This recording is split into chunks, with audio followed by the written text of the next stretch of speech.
you like to sing? Are you a good singer? Do you know anyone who likes to sing but actually doesn't have a very good voice? I wonder, how do you deal with that?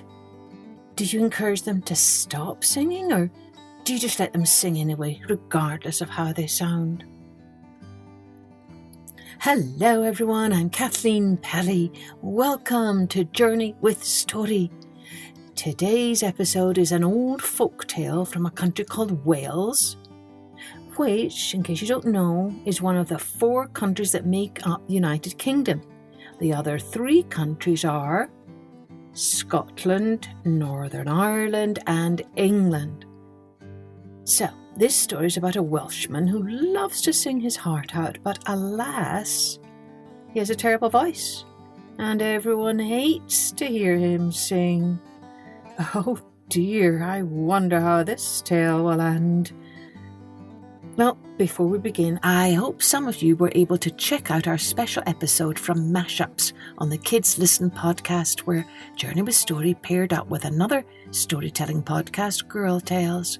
If you missed it, you can still go and check it out now, and there are lots more episodes from Mashups for you to check out some other great podcasts you and your children might enjoy. All the details are in our episode notes, and remember, do send us your drawings and colouring pages so we can give you a shout out on this show. Now, let's take a journey with Taffy and the Golden Harp. Morgan is one of the oldest names in the country of Wales. It means one who lives near the sea. Every day, for centuries past, tens of thousands of Welsh folks have looked out on the great blue plain of salt water. It is just as true also that there are all sorts of Morgans. One of these, named Taffy, was like nearly all Welshmen in that he was very fond of singing. The trouble in his case, however, was that no one but himself loved to hear his voice, which was very disagreeable.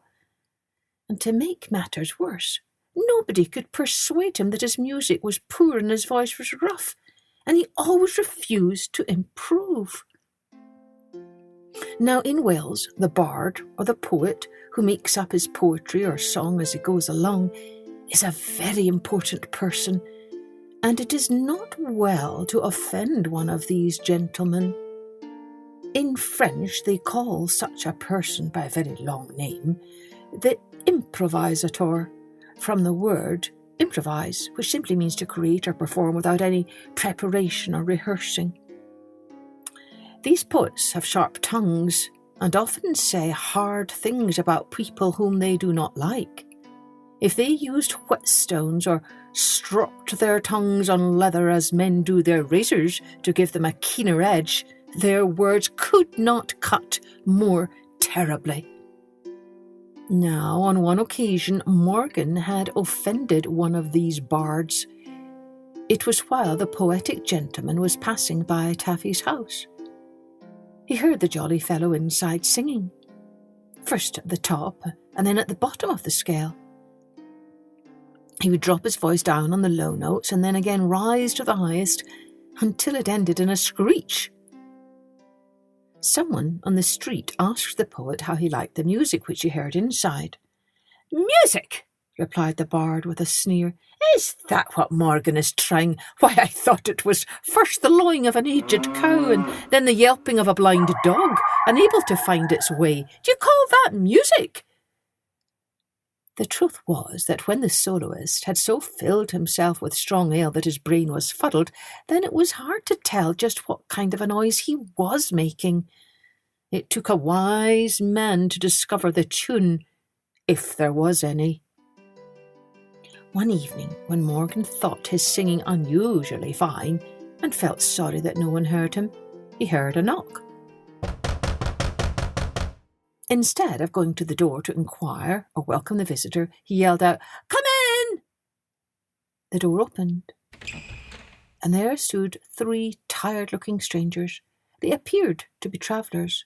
One of them said, "Kind sir, we are weary and worn, and would be glad of a morsel of bread. If you can give us a little food, we shall not trouble you further." "Is that all?" said Morgan. "See there, the loaf and the cheese, with a knife beside them. Take what you want and fill your bags. No man shall ever say that Taffy Morgan denied anyone food when he had any himself." Whereupon the three travellers sat down and began to eat. Meanwhile, without being invited to do so, their host began to sing for them. Now, the three travellers were fairies in disguise. They were journeying over the country from cottage to cottage, visiting the people. They came to reward all who gave them a welcome, and were kind to them, but to vex and play tricks upon those who were stingy, bad-tempered, or of sour disposition. Turning to Taffy before taking leave, one of them said, "You have been good to us, and we are grateful. Now, what can we do for you? We have the power to grant anything you may desire. Please tell us what you would like most."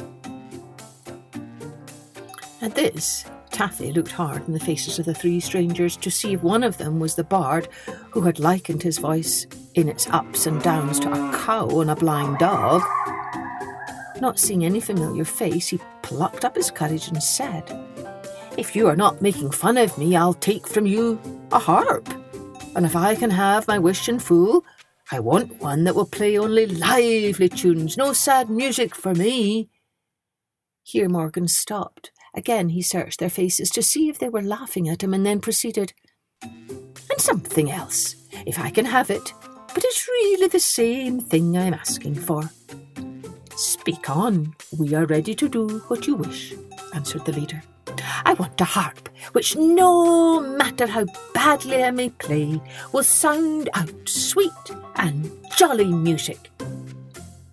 "Say no more," said the leader, who waved his hand. There was a flood of light, and to Morgan's amazement, there stood on the floor a golden harp. But where were the three travellers? They had disappeared in a flash. Hardly able to believe his own eyes, it now dawned upon him that his visitors were fairies. He sat down back of the harp and made ready to sweep the strings. He hardly knew whether or not he touched the instrument, but there rolled out volumes of lively music, as if the harp itself were mad. The tune was wild, and such as would set the feet of young folks a-going, even in church. As Taffy's fingers seemed every moment to become more skilful, the livelier the music increased, until the very dishes rattled on the cupboard as if they wanted to join in. Even the chair looked as if about to dance. Just then, Morgan's wife and some neighbours entered the house. Immediately the whole party, one and all, began dancing in the jolliest way. For hours they kept up the mad whirl.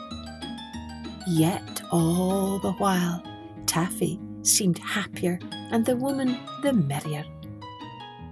No telegraph ever carried the news faster all over the region that Morgan had a wonderful harp. All the grass in front of the house was soon worn away by the crowds that came to hear and dance. As soon as Taffy touched the harp strings, the feet of everyone, young and old, began shuffling, nor could anyone stop so long as Morgan played. Even very old, lame, and one-legged people joined in. Several old women, whom nobody had ever prevailed upon to get out of their chairs, were cured of their rheumatism. Such unusual exercise was severe for them, but it seemed to be healthful. A shrewd monk, the business manager of the monastery nearby, wanted to buy Morgan's house, set up a special healing retreat house, and advertise it as a holy place. He hoped thus to draw pilgrims to it and get for it a great reputation as a healing place for the lame and the halt, the palsied and the rheumatic.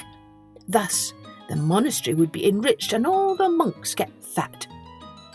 The Taffy was a happy-go-lucky fellow who cared little about money and would not sell, for with his harp he enjoyed both fun and fame.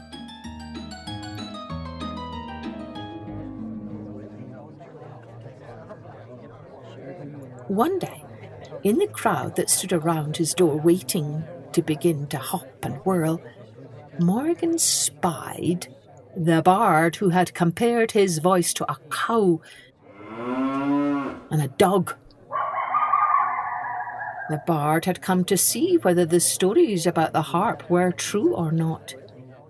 He found to his own discomfort that indeed the stories were true. As soon as the harp music began, his feet began to go up and his legs to kick and whirl.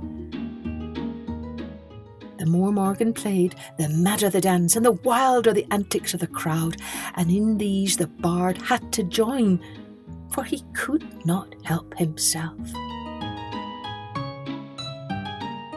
Soon they all began to spin round and round on the flagstones fronting the door, as if crazy. They broke the paling of the garden fence. They came into the house and knocked over the chairs and sofa, even when they cracked their shins against the wood. They bumped their heads against the walls and ceiling, and some even scrambled over the roof and down again. The bard could no more stop his weary legs than could the other lunatics. To Morgan, his revenge was so sweet that he kept on until the bard's legs snapped and he fell down on top of people that had tumbled from sheer weariness because no more strength was left in them. Meanwhile, Morgan laughed until his jaws were tired and his stomach muscles ached. But no sooner did he take his fingers off the strings to rest them than he opened his eyes in wonder, for in a flash the harp had disappeared. He had made a bad use of the fairy's gift, and they were displeased. So both the monk and Morgan felt sorry. Yet the grass grew again when Morgan ceased desolating the air with his quavers from harp and voice, and indeed the air seemed sweeter to breathe because of the silence. However, the fairies kept on doing good to the people of goodwill, and today some of the sweetest singers in Wales come from the poorest homes.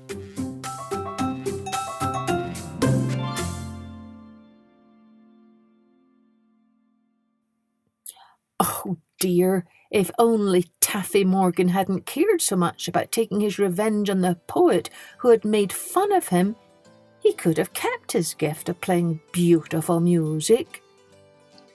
I wonder, do you think the story souvenir here has something to do with it's not a good idea to try and seek revenge or punish someone, as you might end up losing the very thing you treasure most? Don't forget you can download some colouring sheets at our website www.journeywithstory.com, and thanks to all of you who have been rating, reviewing and sharing this podcast with others. We really appreciate your support. Cheerio then. Join us next time for Journey with Story.